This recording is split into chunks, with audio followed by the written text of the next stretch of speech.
Glenwood. Welcome to Live from the Heartland. This is Thom Clark, your host today. Michael is returning from the successful East Coast tour of Twin Peaks, who will be performing tonight at the Glenwood Arts Festival, which we'll be talking about this morning with Alan Goldberg. And Katie Hogan is out there doing some voter registration for the upcoming election. Please support her out in the northwestern suburbs if you have a chance. This Saturday, I don't know, it was a week when the big full moon wasn't seen much in Chicago because of our cloudy weather. And I'm afraid we're going to have a few more clouds, but not until after the Arts Fest is done this weekend. Lots of rain in the forecast, but spotty. It's going to be sunny at the right moments, I'm sure, Alan. All day today. I think tomorrow. that one of the more important things to remember is that it's the 45th anniversary of a certain other musical festival called Woodstock. And one way it's being celebrated this weekend is with a reflection of the life of Abby Hoffman, which is taking place at Angel Island, 735 West Sheridan. That's yesterday, today, and tomorrow. One way you can mark the 45th anniversary of that great cultural event, Woodstock. I usually try to start off our Saturday morning programs here at Life in the Heartland with a little bit of a farm report. I was getting advice today about how to take advantage of those herbs that have come in to get them dried, as well as those tomatoes that are beginning to arrive in, the huge hordes that they do this time of year. And it was a very interesting technique of slicing and freezing for those of you who aren't into canning or don't have that many tomatoes to put away. As my colleague described it over lunch, over breakfast, this is a great way to enjoy summer in the middle of winter.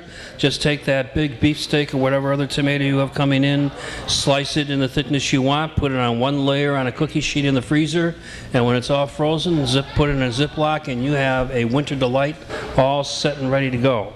So that's next week. We'll be probably talking a little bit more about food and food policy as a constant theme here in Live from the Heartland.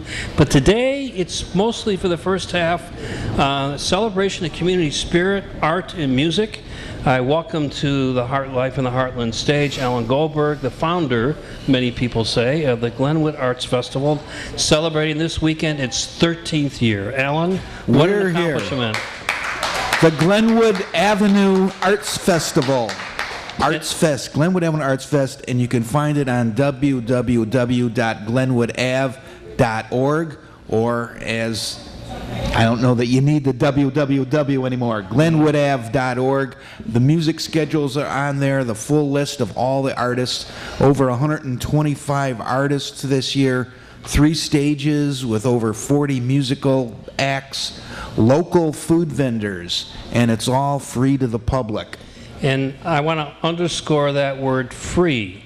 As neighborhood festivals have taken off in Chicago, and they really have the last 10, 12 years, one little point of tension sometimes is that entrance fee that people have to pay, in part because I'm not sure folks know where that entrance fee goes. But here in Rogers Park, it's free. How do you do that, Alan? We do that. This is a grassroots organized art festival that started out when we organized the Glenwood Avenue Arts District about 13 years ago, with a number of artists and music and entertainment venues and galleries. And we decided, let's create, there was so much happening then, we went to the Cultural Affairs Department and gave them a tour and said, why don't you designate this as an arts district? And they looked at us and said, we don't do that, designate it yourself. So we did. We wrote up a charter, the businesses, artists signed up on it, and we said, well, now what do? Let's have an art festival. So kind of started out as a block party 13 years ago, and it's grown. Each year it's grown. This year we've grown to the east side of the tracks, and so it's bigger. We had over 100 artists on our waiting list, so we said, let's expand a little bit. So you have 125 artists this year, 40 musical groups that are performing.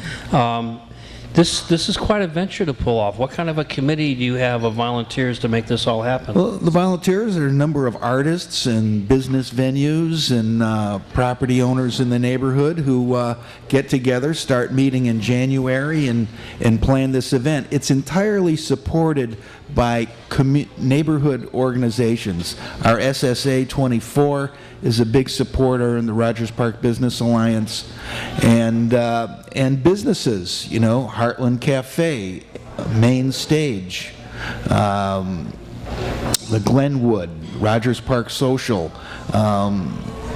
Bullhead Cantina. You know, all these businesses in the neighborhood, plus a lot of our local banks in the area are supporters. And you know, this year it's an election year, so we get politicians coming out to have booths and be sponsors. But it's basically, we thank our sponsors, because it wouldn't happen without people looking that and saying, this festival brings people to Rogers Park. It gives the people who live in Rogers Park a really great event. It helps support the artists. There's probably more artists in the 60626 district than any other zip code. So it's grassroots. It's not like some organization is putting this on, and it gets support. And we only charge the artists $100. So other art festivals, artists pay $400, $500, $600, $800 to be in an art festival. So no artist has had to bet a month's rent to be in this art festival. So they all have a great time. We got 10, 15, 20,000 people coming and looking at their work. So they sell stuff, you know, but they're not like under that pressure of oh, we gotta sell so much thousands of dollars in order to make the weekend, you know. And the public, we don't charge to the public. Right. We don't believe in gate fees. You know, all those other festivals that have gate fees, you know, the reality is it's called a donation, even though they get you going through a skinny line, Yep. you know, and make you feel guilty if you don't put your $5 or $10 in, but you don't have to pay to go to one of those festivals. So just to give people a sense, if they're not from Rogers Park where this festival is taking place, you come up the red line to Morris and Lunt, and that's where that's the epicenter of this whole thing, right? You get off on the red line, and you're right in the festival. You can get off at Morris, you can get off at Lunt, and you're right there. You talked before about Rogers Park having more artists per square mile than anywhere else. I wish someone would do a study about that, maybe the city's Department of Cultural Affairs. I've often maintained there are more video editors in 60626 than any other community in the city. And I suppose that extends to artists as well. Over 120. There was I got that statistic. Basically, it's probably, I don't know how current it is, but in the old Chicago Artist Coalition back in the 90s, from their zip code of membership, that's where I got that the 606 was like the largest zip code group. So of the 125 artists who will be exhibiting a whole variety of art forms, how many are actually Rogers Park residents, do you know? I don't know exactly, but there are a healthy percentage of the artists are local artists. But we get people coming from out of state to this festival because it's such a good time, and they sell things. You know, that's what it's all about, the artists selling things. It's a great opportunity, folks, to pick up some art from some soon-to-be famous artist, or just from all the jewelers and the ceramics and the glass people and the photographers, get some woodworkers, get some great holiday gifts. It's not too early for Christmas and the holidays. Oh, yes. Got to get those stocking stuffers going, and I know this fair has a wide variety. This Arts Fest has a wide variety of product that you can take a look at. How do you attract and decide on what music to put on the stages? Well, we have a unique thing. All the contracts come through our festival committee, and we can't thank Dorothy Milne of the Lifeline Theater enough, because she really puts everything together. She's the CEO, so to speak. She deals with all of the tent companies and the stage companies and the sound companies and the city and everything. So Dorothy is our key person in this, and all the rest of us, we meet and chip in and give advice and do our shares of grunt work.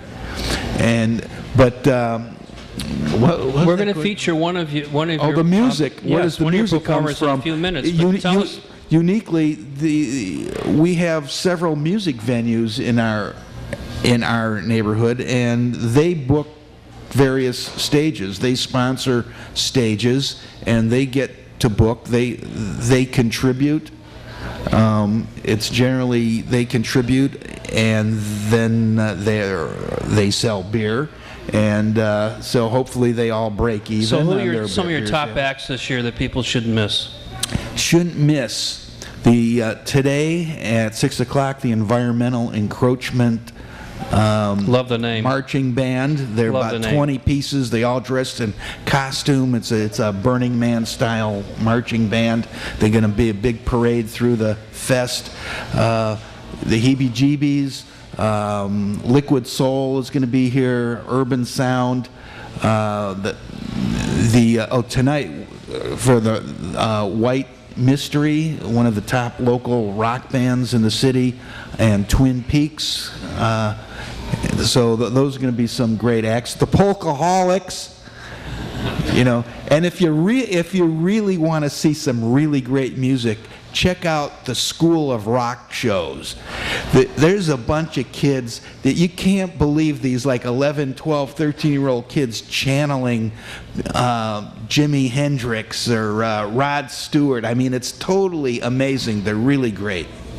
So this whole thing really started in your effort to sort of codify this area along Glenwood as a place where artists could continue with their craft but also live, a kind of live-work thing. How has that worked? I mean, there was this thing called the recession kind of in the middle of the last 10, 15 years of trying to build this art district around here. How's the art district going? The art district is going fine. My building, Art Space RP, we have 9 art studios. Some are live work, and they're pretty much filled up almost all the time. They're rarely vacant. There's a few storefronts in the neighborhood that are available, but there's galleries around here. The music, our theater district is amazing. Someone in the Reader once wrote that Rogers Park was, for theater, is what Lincoln and Fullerton used to be back in the 80s. So, I mean, we've got Lifeline Theater, Boho Theater, Theo Ubique, Side Project, Raven. I mean, there's just all regular Jeff winners. All big-time Jeff winners. It is a pretty amazing cultural mecca, and of course we like to celebrate our diversity. What kind of factor in how you pick artists, how you pick music, is this whole celebration of diversity? I mean, well, we have music of all different kind of genres. I mean, tonight the headliner on the South Stage is a drag show, so that should be. They were pretty good last year. It was pretty exciting. So draws a big crowd. If they were pretty good last year, you hope they're going to be better this year? That's right. Okay. That's right. I mean, one of the things we used to have one of the artists did underwear fashion, and he would do these things, rock people at Lollapalooza would dress in some of his outfits on stage, and so we had a fashion show on Glenwood on our Friday night kickoff party for a couple of years, where we had a red carpet down the street and had an underwear fashion show. I mean, so I feel obliged to ask, if Mom and Dad want to bring the kids, what time of day should they come to the fest? All day long. Starts at 11 o'clock. There's the Kid Fest area right at the corner of Morse and Glenwood. There's arts and crafts for the kids, sponsored by the Morse Fresh Market. Every year they sponsor the Kid Fest family area. So we have volunteers that work with the kids on drawing and stick-ons and doing all kinds of fun projects. And as we mentioned last week, If you are a regular for the Glenwood Farmers Market, it will be open tomorrow on the east side of the L tracks, right in the middle of the festival. It ought to be a pretty fascinating Sunday morning around here. It's going to be really fun tomorrow morning. So for neighbors who may not like the bass beat going through the evening over their dinner and all that, how do you deal with complaints that might come along whenever you bring 20,000 people into a neighborhood? well, obviously parking is complete, but I think most of the neighbors look forward to the festival. Some are more impacted by the others with some tightness on parking, but I think we all understand. This helps everyone in Rogers Park. We look at it as a long term for a lot of local businesses that help support the festival. It's not about having this be a money maker today, right. But it's in fact the sponsors take a risk. They support the neighborhood. Some of them don't sell anything. We don't allow our sponsors to sell commercial things because we don't want them to compete with artists. Well, that makes a lot of sense. So I'm going to put you a little bit on the spot here, Alan. What food that's going to be offered are you going to be sure you don't miss tonight or tomorrow? There's great food. There's going to be food But what's your favorite dish that you're looking forward to? Oh. I mean, besides the usual fest stuff like hot dogs and hamburgers, we have more than that. We have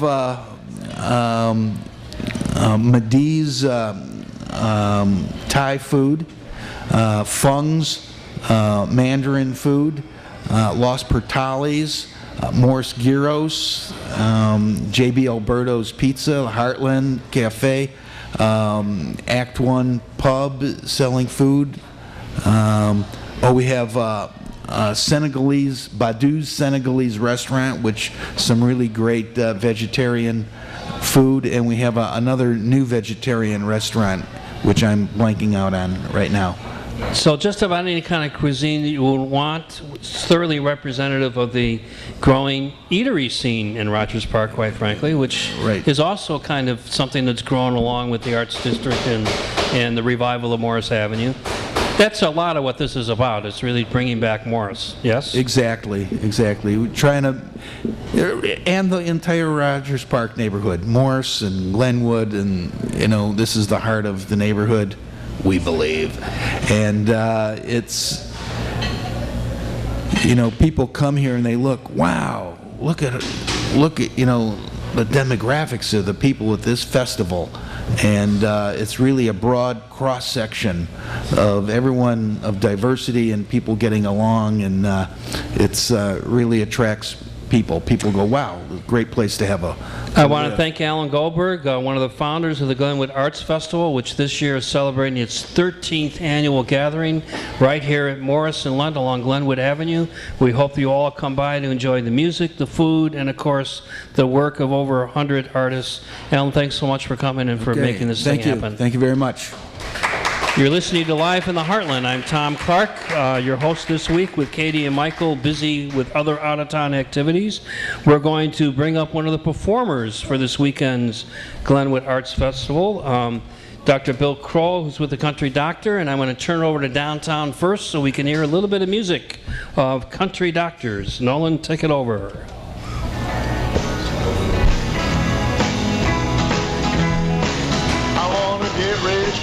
I wanna get rich quick, I wanna have it all, don't wanna work a lick. I wanna make big money, invest in a shady scheme. I want digital life, don't want no analog. I wanna ride down Broadway, high on a hog. I wanna get rich quick, I wanna live the American dream. I didn't see this one. I want a BMW, SUV, and an LCD TV. Yeah, I'm not sure we actually have one of this, but the side of my head. Were those from last year's fest? one was from Mayfest down in Lincoln Square earlier, and the other was from Edgefest in Edgewater. I want to swim in an ocean of break. So they get it right? I want to Which? Arts and entertainment. Oh, yeah. Really nice story. 2 years ago. Yeah, that's right. Man, you guys did your homework.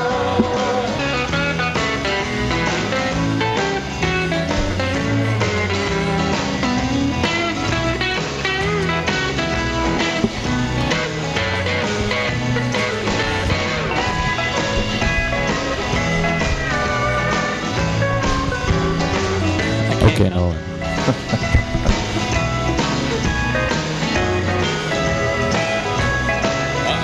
I want a great big house for $1 down that I can flip next month so I can move uptown. Designer clothes tailored for the upscale man.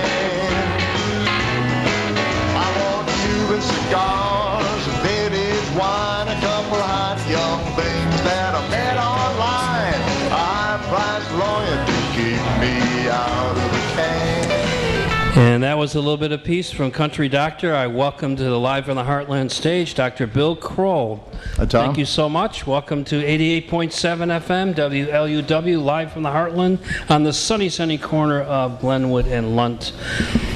How did you get involved with country western? That's not anything like your day job, which is teaching Loyola students a little bit about biology. Well, a little diversity, I guess. I guess. You know, the thing that always attracted me to country music was kind of the opposite of the academic approach. A lot of these guys, the classic vintage guys, all the same bio.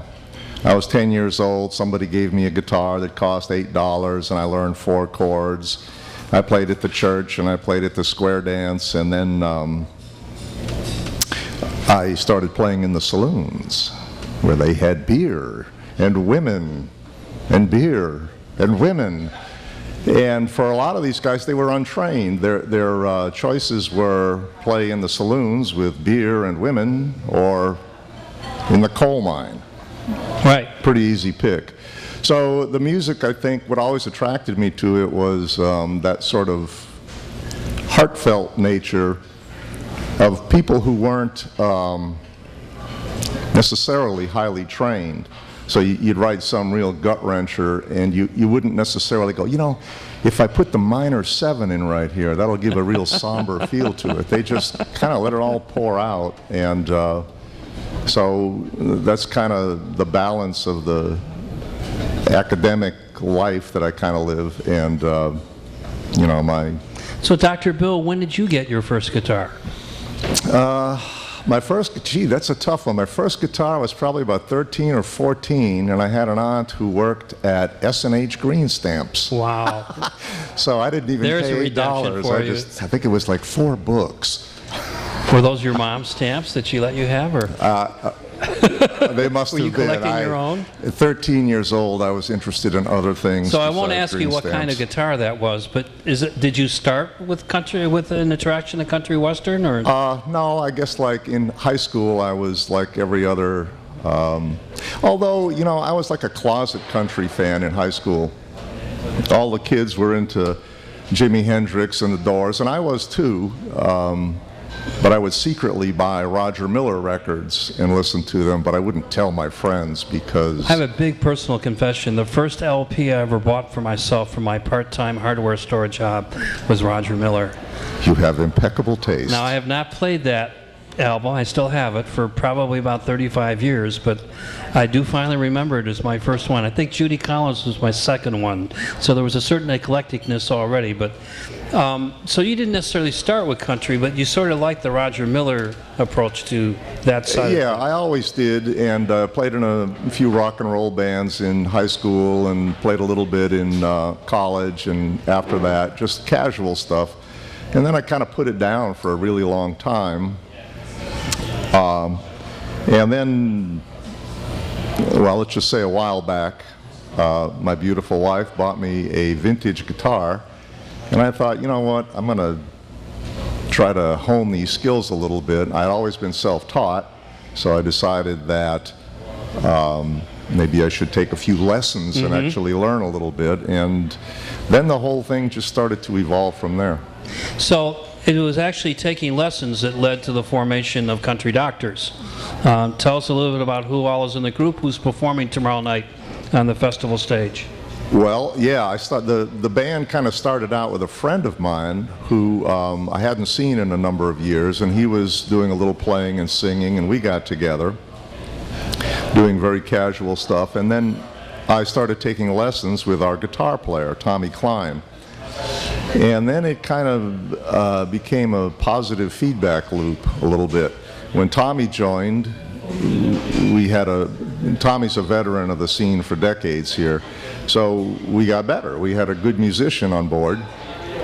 As we got a little better, we got a little more cred, and other people started thinking, you know, maybe we started attracting other musicians, other good musicians, and the better we got, and we got a great lineup now, I think, probably our best one ever. Tommy, been with us longer than anyone. He's playing guitar for us, doing a little singing. We have Michelle Perry. She is our female vocalist. She was born and raised in Louisiana, so she was immersed in the music from childhood. She knows every country song ever written. She's our female vocalist and does a great job with harmonies and such. We have the legendary Radar Hurst playing pedal steel for us.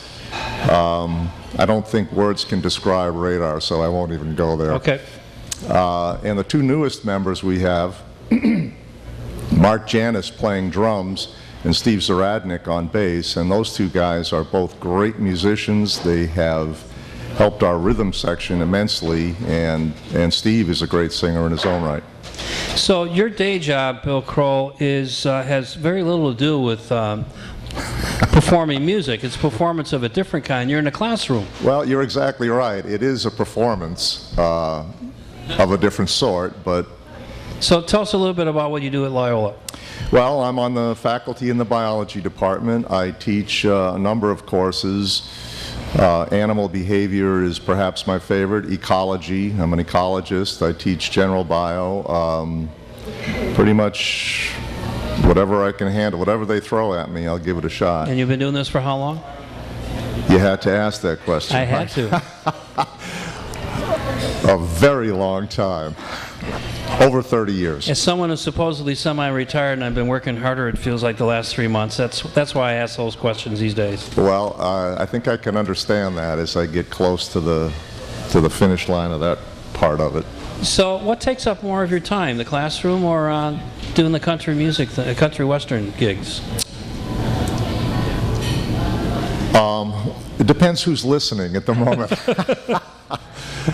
If Father Garanzini is listening, Loyola takes up far more of my time. I spend countless hours preparing my classes and getting everything ready. If he's not, it's the Country Doctors. Well, at least Loyola's probably only about 9 months of the year instead of year-round, yeah? Well, actually... you teach during the summer? I just finished teaching 2 classes in summer school. That is a busy 12-month year then for you. Yeah. The love of music. Well, I guess what I was really trying to get at is how many times are you performing in a given month? I would say on average probably 3 or 4 times a month. The summer, it's been a real busy summer for us with all of the street fairs and festivals and other things going on. But I would say a typical month would be 3 or 4 nights. So you are a pretty busy performer. We're busy, that's for sure. And do you have recordings out? Yes, we do. We have a couple of them, and maybe you can see them right there. One is called House Calls, and the other one is the, brace yourself, eponymously named The Country Doctors. Phenomenal. Well, you can find lots of YouTube clips by just putting Country Doctor in your Google search or whatever browser you're using. It was quite enjoyable to hear your more traditional take. I think one of the reasons I've had trouble warming up to country over the years is that popular country isn't really the traditional country western that you're trying to play. Well, we call far more thoroughly enjoy. We refer to ourselves as vintage, and what you hear, contemporary country is a lot different than what we do. So we're old school. So we're going to let Bill get ready to do some practicing for his performance tomorrow night. What time do you go on? We're on at 4 o'clock on the west stage. And I'm sorry, I said tomorrow night. It's tomorrow afternoon.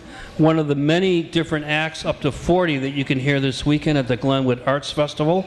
In fact, as we look at this sunny corner of Glenwood and Lunt, we have artists setting up now for the show that will begin in not so many hours or minutes from now. Bill Kroll, I appreciate your coming by to talk a little bit about your music, and we're going to go out now with another song from downtown, another feature featuring country doctors. Good luck on your work. Thank you.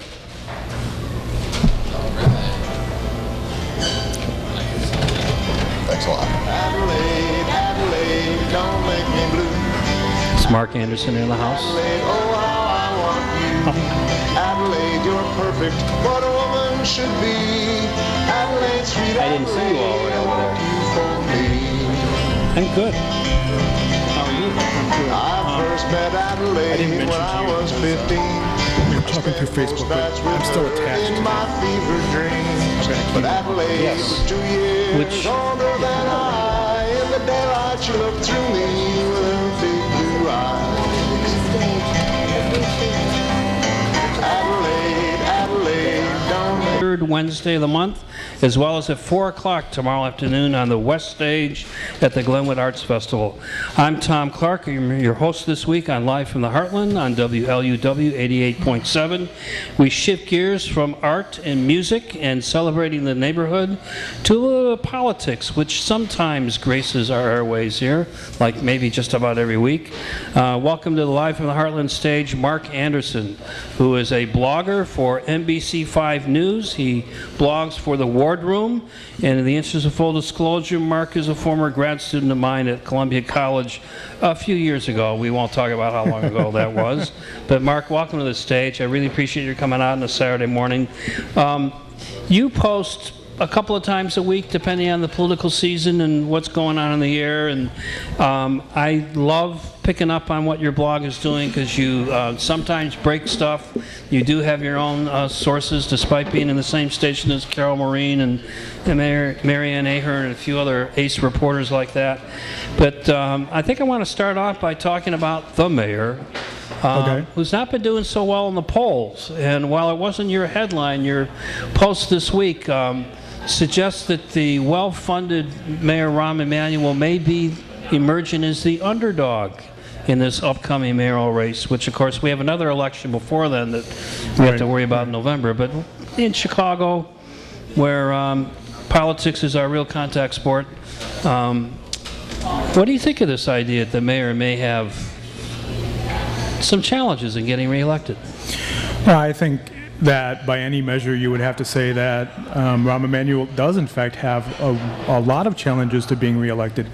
Of course, it doesn't mean that he's not going to be. I mean, we're talking about a candidate and an incumbent that has over $8 million and counting in his current campaign war chest, and it's very difficult for anybody in a city like Chicago to kind of overcome that kind of structural advantage. But I think we'd have to say, looking back at the last 5 mayors and maybe the last 30 years of mayoral elections, this is an incumbent that's really suffering from some severe disadvantages in a way that nobody has in a long time. If we go back and look at the Daley years, I think that we recognize that even though he didn't have a lot of serious challenges in the last couple of runs, he was pretty formidable and pretty unlikely to be beaten. Rahm Emanuel doesn't even have a really serious announced challenger yet, and he's at 35% in job approval ratings. That's a hard hurdle to get over, especially if one of the weaknesses that you have, which I talked about in the post, is that people are angry at you about your performance around Chicago Public Schools and about the decision to close the 50 schools. And if your primary challenger ends up being Karen Lewis, that's a really difficult conversation to have with the people of Chicago, because if they're already angry at you about closing schools and your challenger is somebody who's an advocate for public funding of education, that's going to be a very difficult conversation. So I don't know if Rahm Emanuel's an underdog. I mean, you know, the headline grabs attention, but certainly I think that he's going into this campaign in 2015 with some more structural and campaign disadvantages than we've seen in a long time. Do you find it at all surprising as a journalist who I'm sure gets pitched by public information officers, by press spokespersons, maybe by the occasional publicist who's not even trying to push a political story, that this communication-savvy administration, in fact, seems to have been challenged in getting its message out? I am. I think one of the things that's most surprising about the Emanuel administration in that regard, in terms of communication and messaging, is just how transparent some of those efforts have really been. You know, I think Chicago is a very unique political landscape, and maybe more than other cities, it's difficult to kind of pull the wool over the eyes of both the media and the voting populace here in ways that might be different in other cities. Rahm Emanuel has had a couple of recent incidents, starting all the way back to when he dropped a dime on Toni Preckwinkle before she was going to run, about some personal finances or whatever it was. There's the whole trying to hijack the Jackie Robinson West success in the Little League as something that he can kind of use as a positive buzz in the African American community. And then there's the effort that a lot of people saw recently as last week, where it's said, I don't know this for a fact, but the common wisdom amongst progressives and liberals in Chicago is that he helped plant some stories in the Chicago Sun-Times around two of his primary challengers, Karen Lewis and Alderman Bob Fioretti of 2nd Ward, that were specifically about things that wouldn't necessarily have been dug up by a reporter just looking for a story. So I think that kind of heavy-handedness is really something that people are starting to look at in the Emanuel administration and say, like you said, it's a very, very effective communicator, a man who's been at the highest levels of national and local politics for decades. Why is he having such a hard time connecting with folks in Chicago? When I saw the Karen Lewis story about property she owns, I immediately suspected the 5th floor. I had nothing to go on. It just struck me as something, as good as the reporter is who broke that story, right. And now it's been rumored that he might be joining the campaign. Have you heard anything about that? Well, I think some folks on Twitter have talked about that, but I think that's, I don't have any inside information, but I think that's just some folks kind of trying to make a dig at that reporter. But on the other hand, if you look at it a slightly different way, we could also view that as being an extraordinarily effective campaign. Let's take a look for a moment at the way in which Karen Lewis is portrayed in Chicago media. She's obviously, from all objective standpoints, a very accomplished, very educated, very articulate, passionate advocate for the things that she believes in. She leads one of the largest and most powerful unions in the state of Illinois. She managed to pull off a strike against a mayor that was a formidable opponent, and she has support across demographics and across the city. Yet, time and again, if you read media stories, traditional mainstream media stories about her, she's often portrayed as being either controversial, a loudmouth, outspoken, and she gets these kind of negative connotations attached to her. So when somebody convinced the Sun-Times to write a story about whether Karen Lewis has 3 homes and $250,000 in income, or whatever the number was, $235,000 in income, it really feeds into an already existing narrative against her, which is that she's not necessarily the pure and honest advocate for the folks that she says she's an advocate for, which are primarily, in many cases, lower middle class, African American, disadvantaged people who live in communities that aren't bases that Rahm Emanuel considers his primary support. So yeah, it looks heavy-handed, but on the other hand, it's also a very savvy attack at one of the weaknesses that Karen Lewis might have or perceived to be having. If indeed 5th floor was behind this, or the political apparatus, which technically is not in City Hall, is behind it, it is a very, very effective strategy. It's very cleverly done. You are juxtaposing someone who made a really good deal in the middle of the housing recession on a condo in Hawaii, positioned against the guy who made $18 million in 18 months. It's a very interesting offset. And I think, without spending too much time on this one story, I think what's really interesting is the question about whether or not $235,000 a year as a salary for 2 full-time jobs is considered middle class or not. Right. I don't make $235,000, but yet I can understand that a lifetime of service in teaching, in union leading, can represent $235,000 within reason of being middle class, yet the framing of that conversation was about the idea that she's in the upper 5% of income in the country. Right. The question really becomes, there's 2 questions. One is, how have we gotten to the point in which attacking a successful middle-class person as being too wealthy to represent the poor is a viable argument? And the second is that kind of national conversation we continually have about people who advocate for liberal or progressive ideals or advocate for people who are poor or disadvantaged, that somehow they have to be poor themselves or else there's an inherent conflict or a hypocrisy there. And I followed that story after I wrote a piece about that Sun-Times piece that talked about a false equivalency between Karen and Rahm, and I followed the Twitter response after that, and there were people who very clearly said, well, if she's making $235,000, she can't possibly speak for the poor. And I don't understand that thinking because it doesn't make any sense. She works all the time in communities that are disadvantaged and are struggling, and the fact that she makes $235,000 can't in no way automatically be assumed that she's simply lying. You're suggesting that maybe she's actually earned that at this point in her career. And we can debate whether that's, a good valuation of what she's earned. That was Mark Anderson, who is the NBC5 Wardroom blogger, and I'm Thom Clark. We're live from the Heartland at 88.7 FM, WLUW, and we're talking politics, one of our favorite topics around here at the Heartland. One of the things with a mayor who may be struggling to get his message across and to relaunch a re-election campaign that's well-financed, that's also going on is a lot more talk and people announcing to run against incumbents in the city council.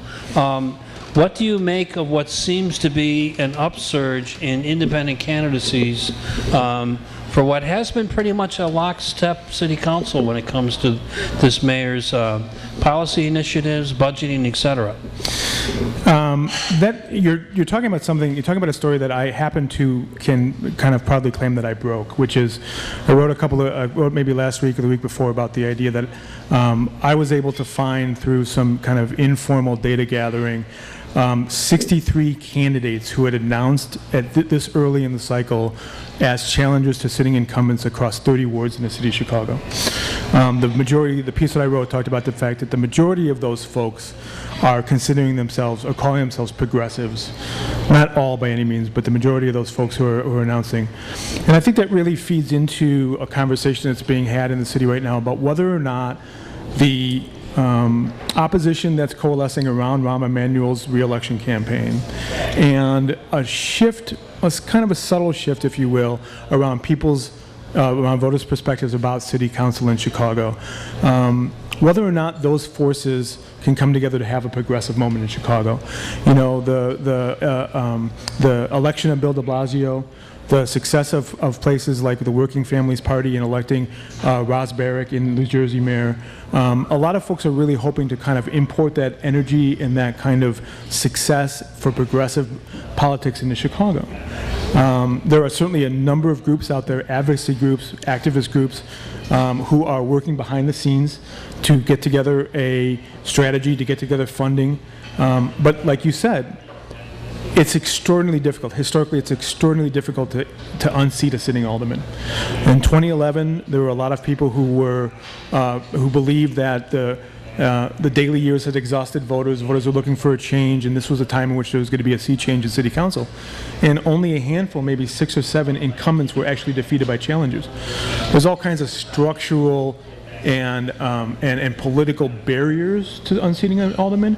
There's fundraising barriers. Going and knocking on businesses' doors and asking them to write you a check against the sitting alderman is a very difficult proposition. But it seems that there's a number of different trends and a number of different forces coming together that could conceivably do something a little bit different in 2015. And that there's a lot of folks out there who are getting in the race earlier than ever before, who are calling themselves progressives, whether it's simply being anti-Rahm or actually adopting a true progressive agenda, and are committed to making change in city council. So, when 2015 rolls around, we could see a repeat of 2011, which maybe 6 or 7 folks win. Or we could see kind of a tipping point where there are so many candidates that are announcing that that you can knock off, if you will, 3 or 4, 5, maybe 6 extra aldermen than you would have had in any given period. Again, The mayor's got a super PAC created specifically for the purpose of influencing aldermanic races. Bob Fioretti, leader of the Progressive Reform Coalition in City Council, has come out publicly and said that he feels that Rahm's agenda involves destroying the caucus in City Council. Well, I'm not saying by any means it's going to be easy. I'm not saying it's even going to happen. But there's some early signs that there's a lot of folks out there who are really looking to make a significant change in City Council. And that's proven by the fact that there's more people announcing earlier in the cycle now than I think we've seen in years. So are there 3 or 4 wards that you might be looking at particularly more closely as an indicator whether this shift is going to take place to newly progressively announced aldermen? Yeah, I mean, that's a difficult proposition, because if I go out and say publicly that somebody's going to get knocked off and it doesn't happen, then suddenly I'm a bit of a fool. But I'll mention some wards where I think there's going to be some real competitive races. One is right here in 49. Really? I think that Joe Moore has seen a perception shift amongst voters in the 49th Ward about where he stands in terms of his placement on the progressive spectrum, and also where he stands in his opposition to the current administration. There's a lot of local on-the-ground issues here in Rogers Park that are coalescing. Don Gordon is running again in 2011. He ran in 2007. He brought Joe Moore to a runoff, talking about issues, on-the-ground issues like crime and gentrification. Those issues still exist in Rogers Park. They existed in Rogers Park 30 years ago when I first moved across the street from the Heartland. Right. But they still do exist. And I think the challenge for Joe is that, let me back up for a second. I'm of the belief that any sitting alderman can be picked off at any time. If you were able to, and this is going to be a bold statement, but if you were able to find the thing that was going to get Ed Burke to be vulnerable, if you were to get the message for the people in Ed Burke's ward that could convince them that Ed Burke was no longer a viable alderman for them, you can knock him off. Very difficult proposition, but not impossible. And one of the things that happens the most is that perceptions change underground, under the radar, about how communities of voters perceive their alderman way before the forces that will knock him off usually come into play. You can have an unpopular alderman that doesn't have the right candidate to challenge him. Right. You can have an unpopular alderman who manages to raise more money than the challenger does, or whatever the case may be. But find the right message and you can knock off almost any alderman. Don Gordon almost did in 2007 by saying that there were drug dealing right outside of Joe Moore's community ward office. You can find that message, and I think Joe is in a little bit of a vulnerable spot around the parking structure on 2007, his relationship with Colonel Pritzker, the crime that's going on, the possible gang problem that's happening in Rogers Park. I'm not saying Joe's going to lose, but I'm saying that's a competitive race for a sitting alderman who might be vulnerable. Any other North Side wards that you think there'll be a competitive race? James Kappelman in the 46th. Kappelman was somebody who dallied with the idea of being a member of the Progressive Caucus when it was first formed. He's a social worker. He ran against Helen and beat her for the second time he ran. That's not even if Helen was a contrarian alderman, that's not an easy proposition. But I think Kappelman's made some. He actually did not beat Helen. She retired. Right. I'm sorry. My apologies. But he actually has had some moments recently where, again, the same kind of situation. He conceivably mishandled some issues around SROs in his community. Terribly. He's being seen as somebody who is is kind of supporting developers over the traditional voter base in the 46th ward. I'm not deeply familiar with his opponents that have announced or are planning on announced yet, but again, there's an alderman whose perception amongst his ward's constituents has shifted in the first 4 years that he's been in office, or 3 years at this point. Any other significant wards you want to mention that we ought to be paying some attention to as we move further south or west? Yeah, there's a couple of wards down in the south side. There's the 9th ward where Anthony Beal has been alderman for a number of years. There's some folks coalescing around that. He had some issues around his bringing a Walmart into the ward when his old commercial districts are suffering in many ways. There's a pretty serious challenge, believe it or not, a couple pretty serious challenges down in 18th ward where Lona Lane has been alderman. She's seen by a lot of folks as being kind of I don't want to disrespect her, but kind of a go along, get along alderman. And there's some truly strong progressive candidates that are looking to change things down in 18 as well. That's Mark Anderson, who is a blogger for NBC5 News' Ward Room. We're talking Chicago politics. I'm Thom Clark. It's live from the Heartland on WLUW 88.7. Mark, let's talk a little bit about the election that happens before next year's mayoral automatic election. There's a general election this November, and there's a lot of money being spent on that. So what's your crystal ball about the incumbent governor versus his well-financed challenger? Well, it's getting nasty. It is getting nasty, and I think we're seeing, again, just like we're seeing a kind of a sea change in the mayoral election here in 2015, we're seeing something we haven't seen in Illinois politics in quite a long time, which is there's a very strong, well-funded, organized, coherent Republican running for governor. I'm not sure we've seen that in quite a while. I think that folks who are saying that Rauner's got it wrapped up are probably a little bit premature. I think Quinn's been a fighter for many election campaigns, and I think there are messages that the Quinn campaign hasn't necessarily rolled out yet, and get out the vote efforts that the Quinn campaign hasn't necessarily rolled out yet. That seems like an unstoppable pool of money that Bruce Rauner has access to. That's something else we haven't seen in Illinois statewide politics in a very long time. But I think that the number of outside groups that are coalescing around Quinn and against Rauner are something that hasn't really been kind of counted as much in terms of how that's going to affect the election in November. Bruce Rauner is fundamentally self-financing his campaign, and he's having to pour a lot of money into rebuilding the Republican infrastructure, the Republican political infrastructure at the precinct level, at the county head level, at the state level. And he hasn't had as much time to coordinate outside spending groups that are advocating for his position in the same way that Quinn's been able to gather together outside spending groups that are going against Rauner. So when you turn on the TV right now and see a commercial that's against Bruce Rauner, that's generally not been Pat Quinn himself. It's been outside groups that are advocating for Quinn's position or against Rauner. And this would just be my personal bias, but wealthy millionaires who run companies who, like Mitt Romney and Bruce Rauner, almost always find themselves in a place where somebody's going to find something that company did that's unethical, illegal, or just looks really bad. And we saw that the Obama administration, while they didn't go as far after that angle as I would have liked against Mitt Romney, was successful enough to bring that narrative to the fore. And I would argue that the Quinn campaign has already started down that road and will continue to do that. So right now Bruce is up 18 points, 8 points, whatever the case may be in the polls. But I think that race is going to tighten immensely. I wonder if we might, through both the gubernatorial election that's getting nasty, but as well as the mayoral campaign, perhaps, you already referenced this, if we're going to end up having a discussion around class. Is